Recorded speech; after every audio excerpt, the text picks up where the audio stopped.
3절 보시면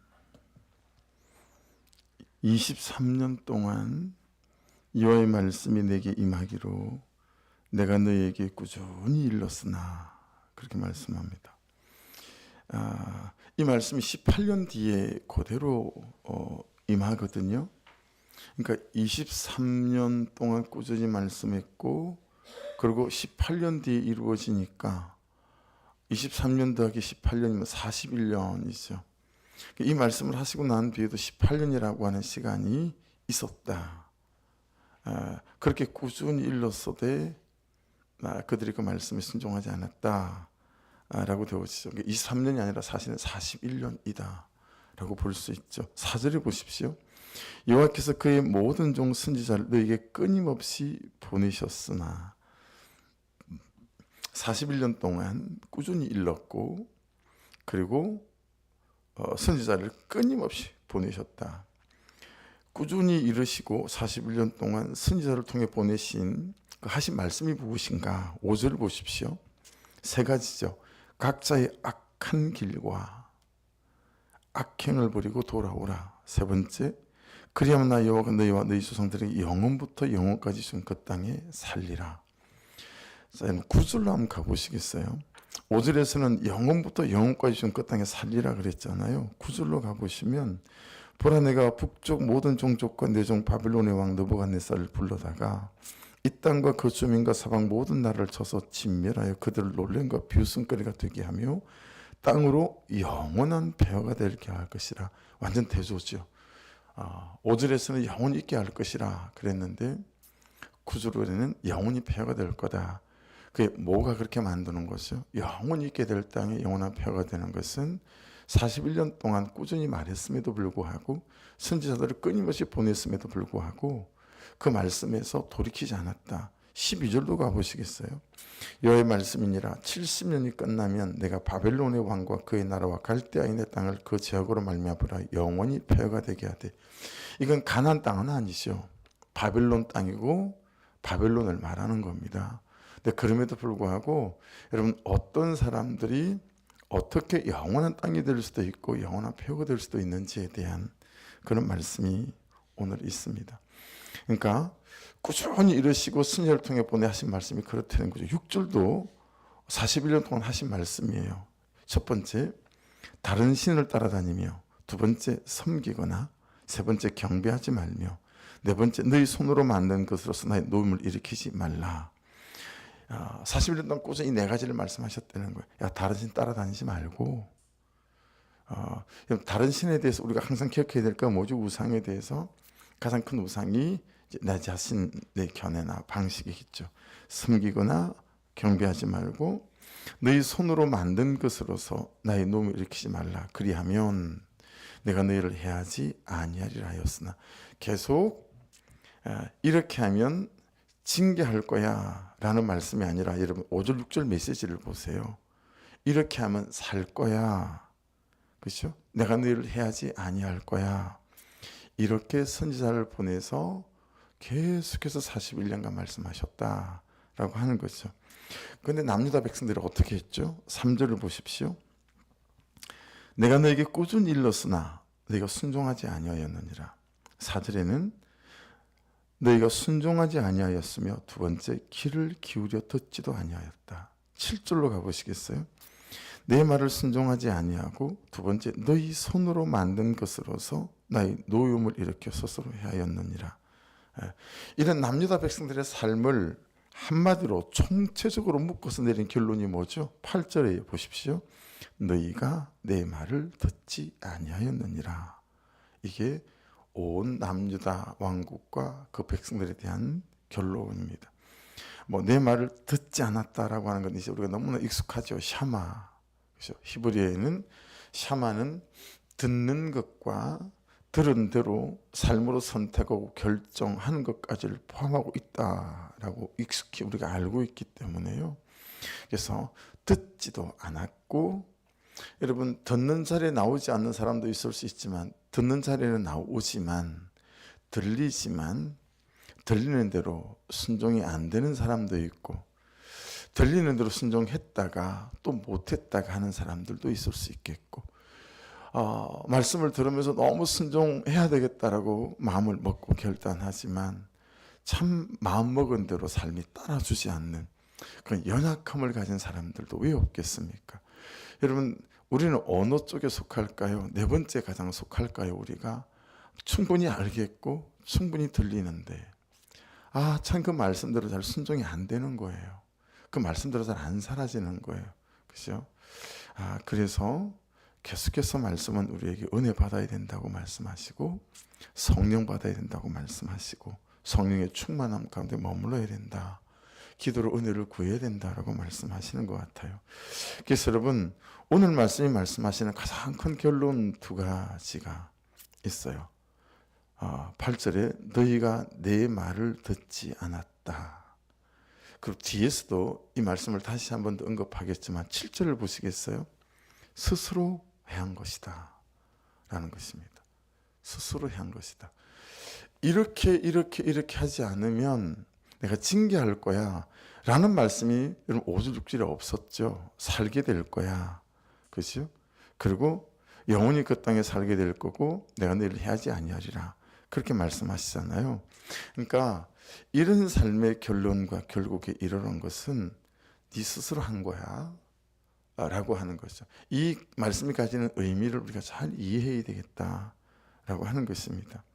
그래서 여러분, 그들에게 이르는 결론들이 9절입니다. 보라, 내가 첫째 북쪽 모든 종족과 내 종 바벨론의 왕 느부갓네살을 불러다가 이 땅과 그 주민과 사방 모든 나라를 쳐서 진멸하여 그들을 놀램과 비웃음거리가 되게 하며 땅으로 영원한 폐허가 되게 할 것이라 여호와의 말씀이니라. 그리고 또 다른 불순종의 결론이 끊어지게 하는 소리가 5가지 나오고 끊어지는 빛 하나가 나와요. 10절에 보십시오. 내가 그들 중에서 첫 번째 뭘 끊어내죠? 기뻐하는 소리를 끊어냅니다. 두 번째는 즐거워하는 소리를 끊어내고요. 세 번째는 신랑의 소리를 끊어내고, 네 번째 신부의 소리를 끊어내고, 다섯 번째 맷돌 소리, 그리고 여섯 번째 등불빛이 끊어지게 하리니. 하나하나가 다 의미가 있고 한 절 한 절이 우리의 삶에 직접적으로 연관성이 있는 그런 말씀이죠. 기뻐하는 소리가 끊어진다니. 여러분, 우리 삶의 기쁨이 끊어질, 기쁨에 관한 것들이 참 너무도 많이 연결되어져 있잖아요. 근데 기뻐할 일이 없다라고 하는 거죠. 두 번째는 즐거워하는 소리. 맨 짜증과 원망과 불평, 그거 외에 즐거워하는 소리가 없을 거다. 세 번째, 신랑의 소리와 신부의 소리는 여러분, 이건 미래가 될 수도 있고요, 또 가정이 될 수도 있고, 우리가 꿈꾸는 어떤 계획들이 될 수도 있고 그런 거죠. 그리고 맷돌 소리는 우리의 먹고 사는 문제와 연결되어지는 부분일 수도 있어요. 그렇죠? 그리고 등불빛이 끊어지게 하리니. 여러분, 밤이면 등불을 켜야 되잖아요. 그러니까 우리의 걸어가는 걸음에 대해서도 표현될 수 있고, 우리의 삶이 항상 깜깜함이 임한다 라고 하는 것일 수도 있고, 이게 불순종의 이런 결론들로 받아들일 삶이다 라고 말씀이 말씀하고 있는 거예요. 그러면서 여러분, 11절이 이 모든 땅이 폐허가 되어 놀랄 일이 될 것이며 이 민족들은 70년 동안 바벨론 왕이 섬기게 될 거다. 자, 그래 놓고 굳이 이 말씀을 왜 하시지? 싶은 말씀이 등장을 합니다. 그게 12절부터인데요. 그리 보면 10절에 지금 우리가 받아들이게 될 불순종의 결론, 이것과 비교해서 하나님의 마음을 헤아릴 수 있는 부분이 이제 우리가 깨닫게 되는 부분이 있어요. 12절을 보십시오. 여호와의 말씀이니라. 70년이 끝나면 내가 바벨론의 왕과 그의 나라와 갈대아인의 땅을 그 제약으로 말미암아 보라 영원한 폐허가 되게 하되. 그럼 이게 좀 약간 그렇지 않으세요? 지금 11절까지 계속 남유다 왕국을 얘기하는 거예요. 그의 백성들과. 그리고 그 백성들을 불순종의 결론으로 말미암아 바벨론의 느부갓네살과 바벨론이 이 남유다를 망하게 하고, 그리고 포로로 삼잖아요. 근데 지금 12절에는 그 바벨론과 바벨론 왕을 하나님께서 심판하실 거다라는 거예요. 이게 언뜻 보면 이 매칭이 안 돼요. 앞뒤 말씀이 맥락이 잘 연결이 안 돼. 갑자기 왜 바벨론은 왜 심판하신다는 거야? 13절을 보십시오. 내가 그 땅을 향하여 선언한 바 곧 예레미야가 모든 민족을 향하여 예언하고 이 책에 기록한 나의 모든 말을 그 땅에 바벨론 땅에 있어요. 그게 임하게 하겠다. 14절입니다. 그리하여 여러 민족과 큰 왕들이 그들로 자기들을 섬기게 할 것이나 나는 그들의 행위와 그들의 손이 행한 대로 갚으리라. 거기 14절 밑에 보시면 나는 그들의 행위와 그들의 손이 행한 대로 갚으리라. 여러분, 하나님의 바벨론의 심판은 하나님의 백성들에게는 무엇이 시작되는 시점일까요? 회복이 일어나는 시점이에요. 그래서 바벨론이, 여러분, 느부갓네살 왕이 바벨론에서 돌아오게 만들지 않잖아요. 바벨론이 망하고 고레스의 칙령에 의해서 돌아오게 되거든요. 메대와 메데파사. 그렇죠? 그러니까 바벨론이 이렇게 심판당한다는 것은 이 남유다 왕국에 있어서는 우리에게서는 어떤 시점이죠? 회복이 일어나는 시점이에요. 그러니까 여러분, 그냥 우리 스스로 그렇게 되어진 거라고 말씀하심에도 불구하고, 그래서 70년에 포로 생활을 하게 될 것이라고 말씀하심에도 5가지의 소리가 꺼내질 수밖에 없을 거야. 그게 제 결론이고 불성의 결론일 수밖에 없어 라고 말씀하고 계심에도 불구하고, 지금 이 불순종의 결론 끝에서 하나님이 우리에게 말씀하시는 바는 뭐냐면 회복의 시점을 말씀하시는 거예요. 회복의 시점을 말씀하시고, 그러니까 여러분, 하나님은 항상 심판을 두고 멸망을 두고 우리를 끌고 가시는 게 아니고, 항상 그 끝에는 우리의 회복과 우리의 부흥과 우리의 위로와 우리의 구원을 두고 이 모든 것들을 끌고 가신다라고 하는 것들이 우리에게 구속사 안에서 정확하게 잘 정돈되어져 있어야 될 것 같아요. 그러니까 이런 기뻐하는 소리가 끊어질 수 있잖아요. 우리가 어떤 불순종을 통해서.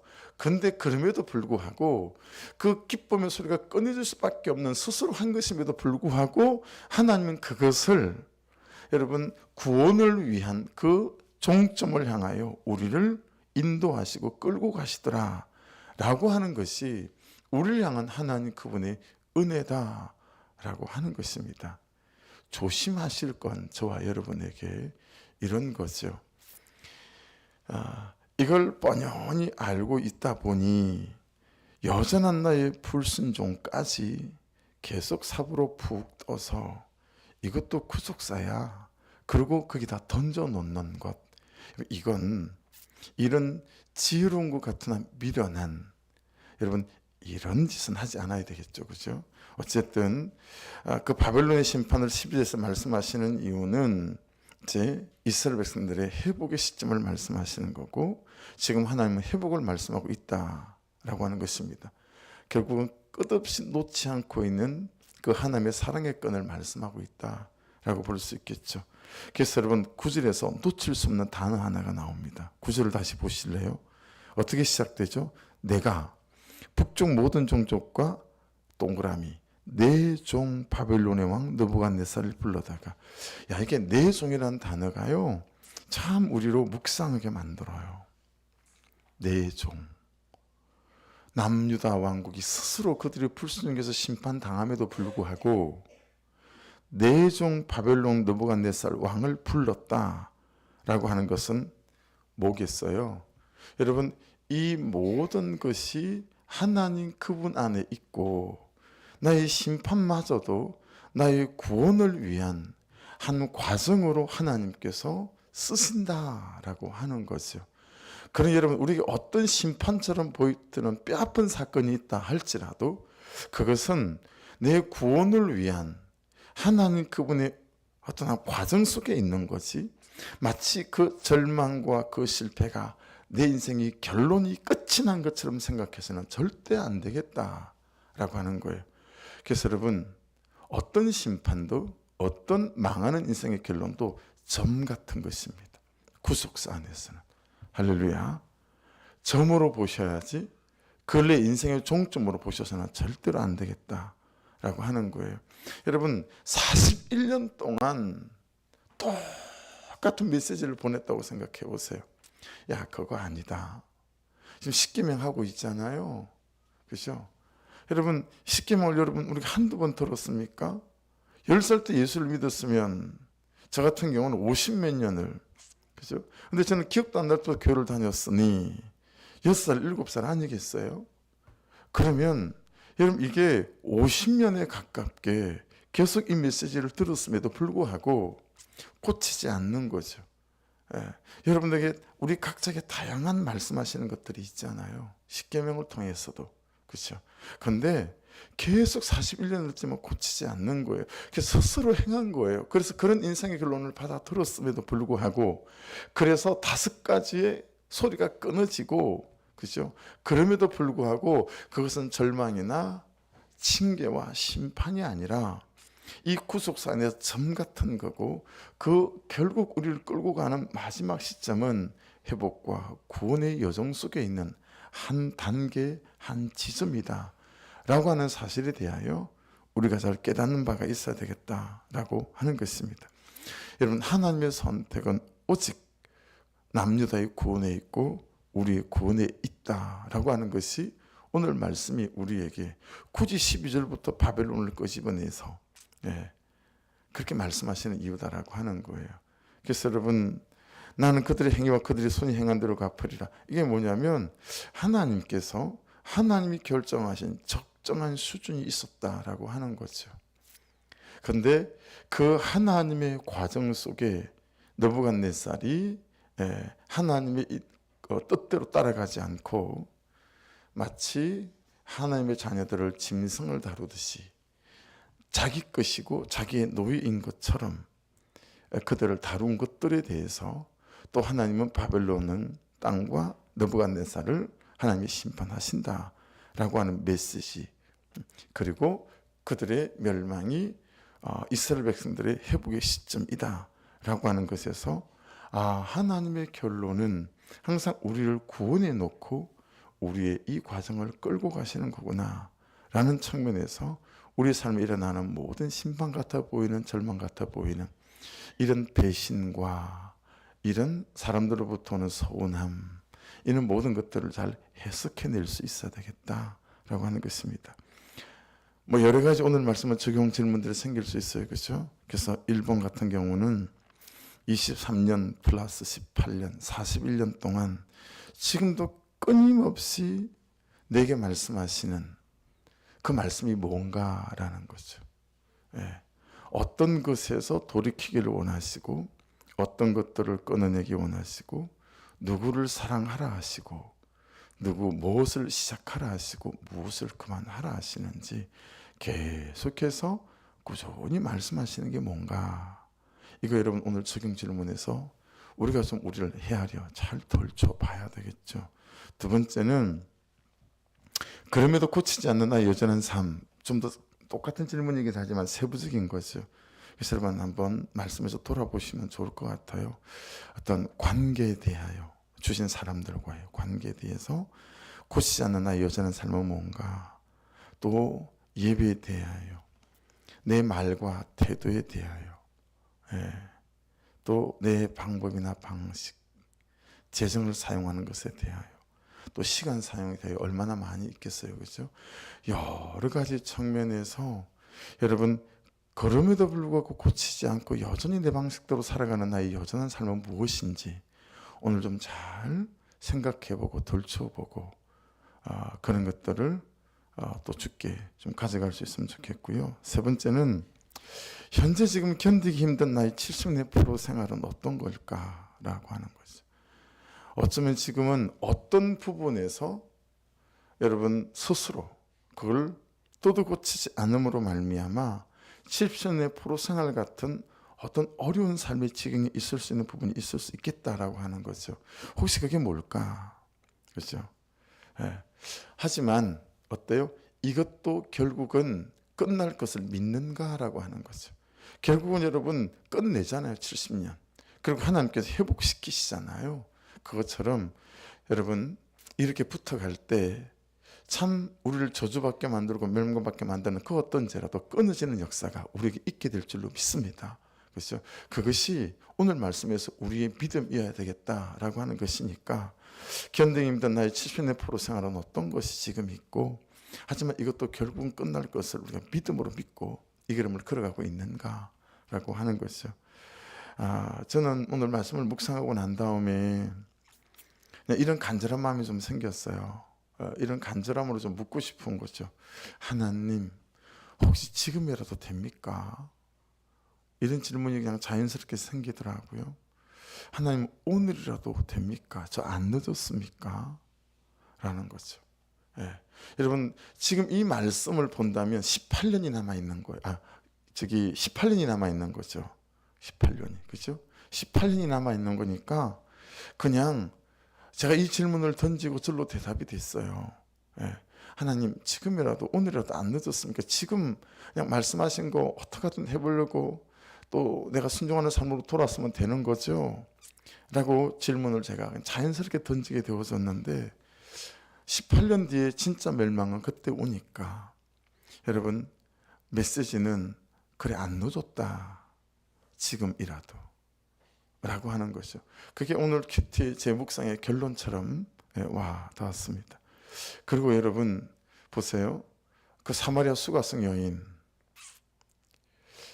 이 질문 한번 해보실 것 같지 않으세요? 예수님께서 메시아가 오셨다는 사실을 알게 됐을 때 지금 저 안 늦었을까요? 이 질문 해봄직하지 않습니까?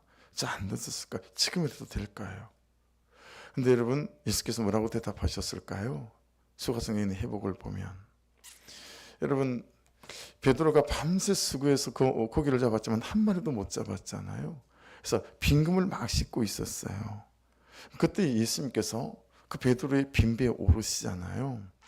여러분, 그리고 깊은 곳에 그물을 던지라고 하시지 않습니까? 여러분, 그때 베드로도 그런 말 한번 해봄직하지 않을까요? 저 지금이라도 될까요? 안 늦었나요? 여러분, 삭개오는 안 그랬을까요?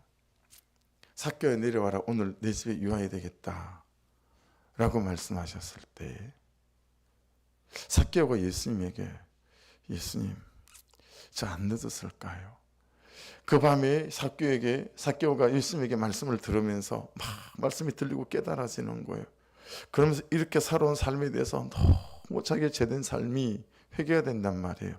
그럴 때 여러분, 예수님에게 삭개오가, 예수님, 제가 안 늦었을까요? 오늘이라도 될까요? 그때 여러분, 주님이 뭐라고 대답하셨겠어요? 아니, 안 늦었다. 전 이 말이, 이 사람들의 삶이 내게 너무 위로가 되는 거예요. 안 늦었다, 지금이라도 된다, 아니 오늘이면 된다 라고 하는 거죠. 여러분, 야곱이 삼촌 라반의 집으로 도망갈 때 성경을 보고 잘 계산을 해보면 나이가 70이 넘었을 때예요. 그리고 거기서 20년 정도를 그렇게 삼촌 라반의 재산을 사기치며 자기 재산으로 끌어모았거든요. 그러니 여러분, 한 20년, 21년 만에 돌아왔단 말이에요. 야복 강가 앞에 섰을 때 야곱의 나이는 90이 훌쩍 넘었어요. 여러분, 그 나이 때 하나님께서 이 야곱을 부르실 때 야곱이 한번 해봄직하지 않았을까요? 하나님, 저 너무 늦지 않았어요? 저 지금이라도 가능할까요?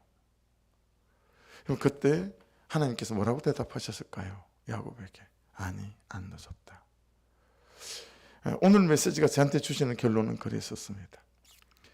오늘 말씀 앞에서 시작하면 하나도 늦은 사람이 없고 늦은 삶이 없으니, 저도 여러분들도 여러분, 오늘 이 말씀 앞에서 말씀하시는 대로 혹시 그 말씀하시는 그것이 어떤 것인지 아신다면 그것에서 돌아서기 위하여, 끝내기 위하여 여러분, 참 은혜를 구하고 성령을 사모하고 참 주님과 동행하는 이 삶을 통하고 말씀과 동행하는 이 삶을 통해서 여러분, 다시 시작되고 일어나는 놀라운 시작점, 회복의 출발점, 돌이키는 시작점이 될 수 있기를 주의 이름으로 축복합니다. 기도하겠습니다. 말씀 붙잡고 늦지 않았다라고 말씀하시니 하나님 선명하게 깨닫게 하시고 말씀해 주셔서 참 기쁨의 소리, 그리고 아버지 즐거워하는 소리, 신랑의 소리와 신부의 소리, 맷돌 소리 끊어지지 않게 하시고 이제 다시 시작되게 하시고 등불빛이 환하게 비추이는 그 은혜 속으로 나아가게 도와주옵소서. 우리 주여 한번 부르고 같이 기도드리겠습니다.